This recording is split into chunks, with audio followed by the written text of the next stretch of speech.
In this video you will learn to analyze the seasonal data. The classical decomposition method. In decomposition, a time series is described using a multifactor model as follows. It is difficult to decompose a series into separate cyclical and trend components. The trend and cyclical components is frequently modeled as a single component referred to as trend cycle components. The error term is the irregular component of a time series that is not explained by T, C and S. There are two general types of decomposition models, an additive and a multiplicative model. Here we only discuss the multiplicative decomposition model. Multiplicative decomposition method.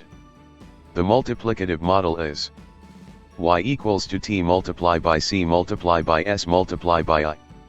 That is, the values of the variable being analyzed is equal to the trend component, multiply by the cyclical component, multiply by the seasonal component, multiply by the error component. Seasonal indexes. The seasonal indexes is accomplished through the use of centered moving averages using a technique called the ratio to moving average method. From the multiplicative model, we derive the seasonal effect and irregular components as SI equals Y over T times C.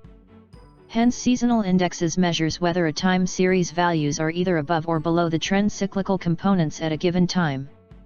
We can simplify the equation as S equal to Y over T with the assumptions that I and C is equal to 1. Example. The following data represents the actual operating income for the HHH company sales of a certain product.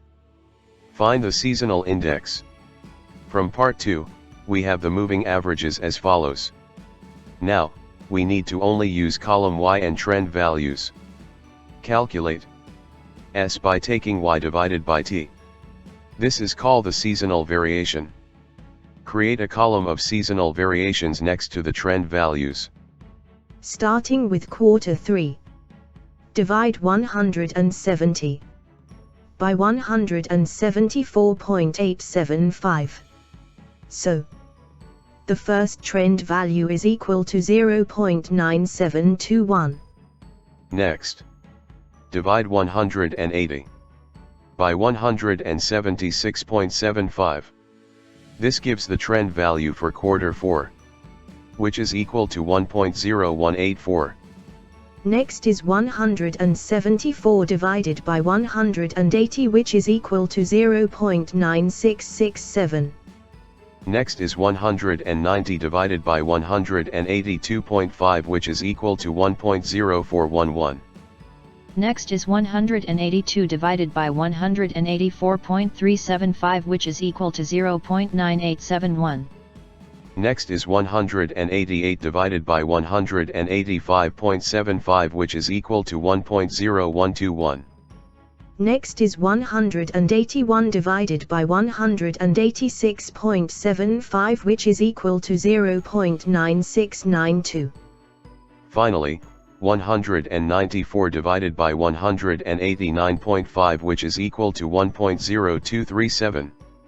The idea here is to average out the seasonal variations for each quarter. By doing so, we are eliminating the irregular influence, and obtain an estimate of the seasonal influence.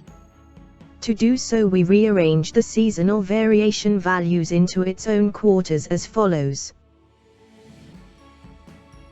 We calculate the mean for each quarter. For quarter 1, the mean is 0.9679. For quarter 2, the mean is 1.0324.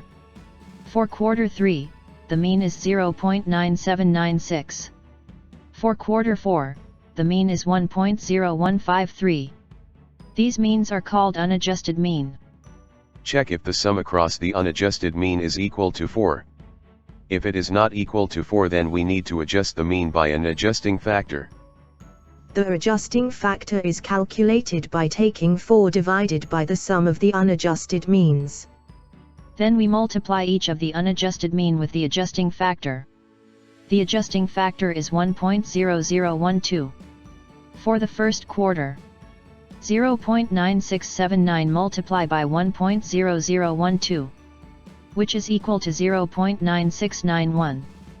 For the second quarter, 1.0324 multiply by 1.0012, which is equal to 1.0337.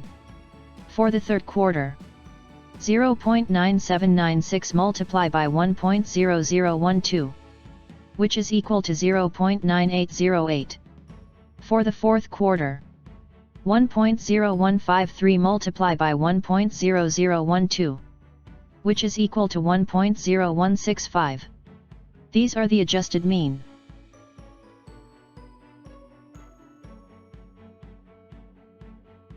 We express the adjusted mean in percentage form. All we need to do is to multiply the adjusted mean by 100. For quarter 1, we will get 96.91%. For quarter 2, we will get 103.37%. For quarter 3, we will get 98.08%. For quarter 4, we will get 101.65%. These are the seasonal index.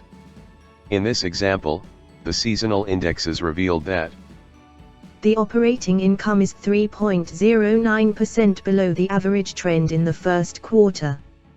the operating income is 3.37% above the average trend in the second quarter. The operating income is 1.92% below the average trend in the third quarter. The operating income is 1.65% above the average trend in the fourth quarter. Thank you for watching.